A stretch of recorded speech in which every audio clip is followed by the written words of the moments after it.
पड़ेगा हम करते क्या है, हम कोई कहीं पर कुछ गलती कर रहे हैं और वो गलती कोई डीपली समझता नहीं है कि वो गलती क्या है। अगर वो हमको पकड़ में आ जाए तो हम इस प्रॉब्लम का सोल्यूशन निकाल सकते हैं। वो गलती ये है, आप मुझे बताना मैं सही कह रहा हूँ या गलत कह रहा हूँ। वो गलती ये है कि जब आप हिंदी में बोल रहे होते हो तो हिंदी में ही सोच रहे होते हो, उसको ध्यान से सुनना, और हिंदी में ही बोल रहे होते हो। लेकिन जब इंग्लिश में बोलते हो तो पहले हिंदी में सोचते हो, फिर इंग्लिश में कन्वर्ट करते हो, फिर बोलते हो। यस और नो? ये प्रॉब्लम की जड़ है। अगर किसी तरह से हम इसका सॉल्यूशन निकाल लें फिर इंग्लिश आपकी फ्लुएंट हो जाएगी, फिर आपको इंग्लिश बोलने में कॉन्फिडेंस आ जाएगा। यानी कि आप इंग्लिश में ही सोचो और बोल दो, वो जो बीच का गैप है वो हट जाए, ज्यादा सोचना ना पड़े। तो अब ऐसा क्यों होता है कि हम हिंदी में सोचते हैं और इंग्लिश में बोलते हैं? हम कन्वर्ट करके क्यों बोल रहे हैं, हम डायरेक्ट क्यों नहीं बोल पा रहे? जबकि वर्ड्स हमको पता है कि इसको ट्री बोलते हैं, इसको बॉटल बोलते हैं, इसको संदीप बोलते हैं, व्हाटएवर इट इज।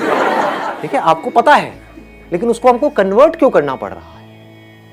क्या जड़ है? आराम से सोचना, जल्दी में एकदम से बोलना मत, आराम से सोच करके बोलना। बताइए सर। एनवायरनमेंट।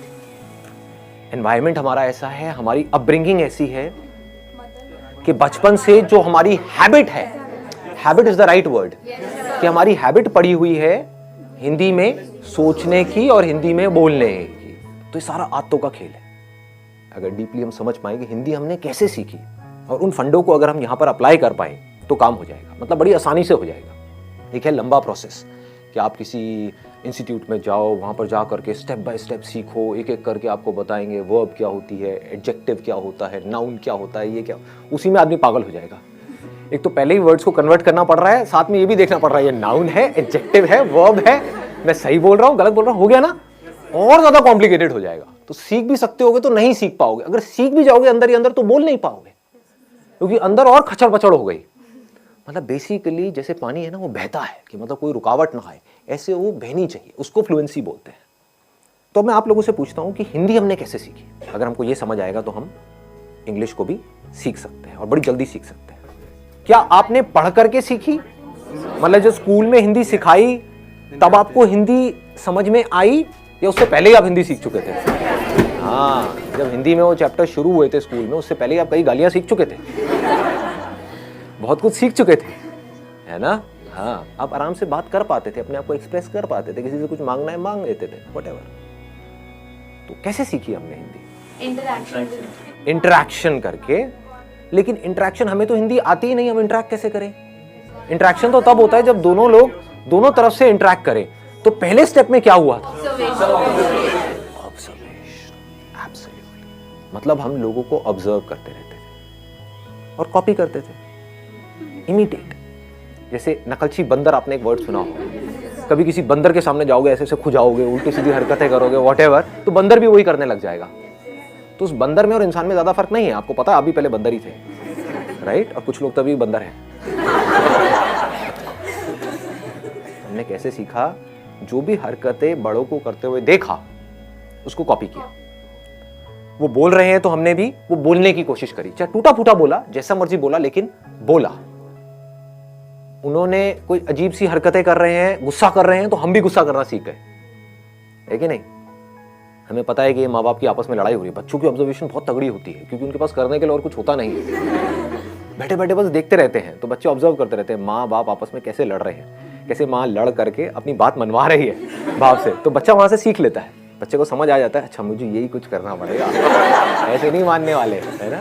तो बच्चा टेंट्रम करना सीख जाता है और फिर उसको वो चीज मिल जाती है तो फिर अगली बार और टेंट्रम करता है, और ऐसे ही हम सीखते हैं। तो कहने का मतलब है, हम हिंदी कैसे सीखे? देखते रहे, समझ नहीं आ रहा था, क्योंकि जब हिंदी आती ही नहीं तो समझ कैसे आएगी? बट धीरे धीरे हम ऑब्जर्व करते रहे, समझते रहे कि जब ये इस तरह के वर्ड्स मुंह से निकलते हैं किसी के, तो उसके बाद में एक्शन क्या होता है, उसके साथ में क्या जुड़ा हुआ है। टॉय, तो इमीडिएटली हमको समझ आया इसको टॉय बोलते हैं, है ना? तो वहां पर बहुत सारी कंफ्यूजन भी होती है बच्चों के अंदर, क्योंकि वो कई बार गाड़ी को भी टॉय बोल देते हैं। क्यों? क्योंकि अभी क्लियर नहीं हुआ है कि टॉय क्या है। लेकिन फिर क्या हुआ, धीरे धीरे उन्होंने बोलना शुरू किया, गलतियां करी, करते करते एफर्टलेसली कम्युनिकेशन होने लग गया, इंटरैक्शन होने लग गया। उस इंटरैक्शन से क्या हुआ कि अब वो जो सोच रहे थे वही वो बोल रहे थे। वहां पर कोई कॉन्फ्लिक्ट नहीं था। बच्चों की यही खास बात है, बच्चों के अंदर कोई फिल्टर नहीं है। दिस इज द ब्यूटी, इसीलिए बच्चे बड़ी जल्दी सीखते हैं। तो पहला स्टेप हमको पकड़ में आ गया, ऑब्जर्वेशन। दूसरा है प्रैक्टिस। अब यहां पर एक बहुत बड़ी प्रॉब्लम है, वो आप बताओ मुझे क्या है। प्रैक्टिस करने में, प्रैक्टिस करें कहां और किसके साथ करें। आप समझ गए ना, हमको पता है ये सारी बातें, लेकिन हम एक पॉइंट पे जाकर के अटक जाते हैं, उसके आगे नहीं बढ़ पाते। अब मैं उसके और एक लेवल डीप में जाने वाला हूं। प्रैक्टिस कहां करें, किसके साथ करें, कैसे करें। दोस्तों से करोगे तो वो माँ बहन की गालियां निकालने लग जाएंगे, है कि नहीं। घर में आप किसी से बात करोगे, अपनी मदर से करोगे, तो आपकी इंग्लिश जो बची खुची है वो भी खराब हो जाएगी। बड़े अंग्रेज हैं। हाँ, बड़े अंग्रेज आ गए हैं जी। क्या हो गया, हिंदी हमारी मातृभाषा है, इंग्लिश सीखना जरूरी थोड़ी ही ना है। उनको बोलो ठीक है, इंग्लिश सीखना जरूरी नहीं है, लेकिन ये जॉब है, वहां पर इंटरव्यू होने वाला है, वो इंग्लिश में होने वाला है। बोलना अपने घर वालों को, अगर कोई बोलता है ना ऐसी कोई तकियानुसी बातें करते हैं कि हमारी हिंदी मातृभाषा है और इंग्लिश सीखना जरूरी नहीं है, तो उनको बोलो ठीक है, फिर तो इंटरव्यू भी देना जरूरी नहीं है, नौकरी भी करना जरूरी नहीं है। हाँ, बेचो अपना घर, एफडी कराओ, मजे से रहेंगे। खाना ही तो खाना है, उसके लिए नौकरी क्या करनी है। आपका घर है तो सही, बेच देंगे, एफडी करा देंगे, किराए पे रहेंगे। ठीक है जी, पकड़ में आ रही है बात। प्रैक्टिस कैसे करोगे जी। मैक्सिमम जितना एक डे में बोल सके, नॉर्मल भी कन्वर्सेशन कर। किससे बोलोगे, सब्जी वाले से बोला तो वो गड़बड़ हो जाएगी। टेक दिस तेरी लगाऊं कान के नीचे, तो गाली निकालती है मेरे को। The moment we speak in English to our friends, they say क्यों फॉर्मेलिटी क्यों कर रहे हो भाई, राइट, फॉर्मल क्यों हो रहे हो। फॉर्मेलिटी क्यों कर रहे हो और क्या जरूरत है। मुझे तो इंग्लिश आती है, आती किसी को भी नहीं है, समझ गए ना। समझ आती है, बोलने में कोई भी, सारे पैदल हैं। और कई बार वो हंसते भी हैं। कई बार क्या, हमेशा ही हंसते हैं। अपने गर्लफ्रेंड बॉयफ्रेंड से बोलोगे वो मजा ही नहीं आएगा, वो फीलिंग ही नहीं आएगी ना। हिंदी वर्ड्स में जो फीलिंग है, इश्क, ये वर्ड इंग्लिश में कहाँ मिलेगा। लव में वो मजा थोड़ी है। प्यार, मोहब्बत, सारी फिल्में ऐसी देख देख करके हम बड़े हुए हैं। दिलवाले दुल्हनिया ले जाएंगे, You'll be my bride, you know। इसमें मजा नहीं आएगा, तू मेरी दुल्हन बनेगी। क्या प्रेम रोग, ये पिक्चर देख देख क्या बड़े हुए हो। ओ भाई साहब, सारे प्रेमी बैठे हैं यहाँ पर, बड़े बड़े हैं। बढ़िया है जी। बताओ जी, ऑप्शन बताओ। It's a good idea. आप लिख सकते हो, मतलब डेली बेसिस पे अपनी एक डायरी लिख सकते हो कि क्या हुआ आज मेरे साथ में पूरे दिन में। उसमें मज़ा भी आएगा, और उस डायरी को जब आप 1 साल बाद पढ़ोगे तो अपने ऊपर बड़ी हंसी भी आएगी, क्योंकि उस टाइम पे जब आप लिखना शुरू करोगे तो इंग्लिश बड़ी कमाल की होगी।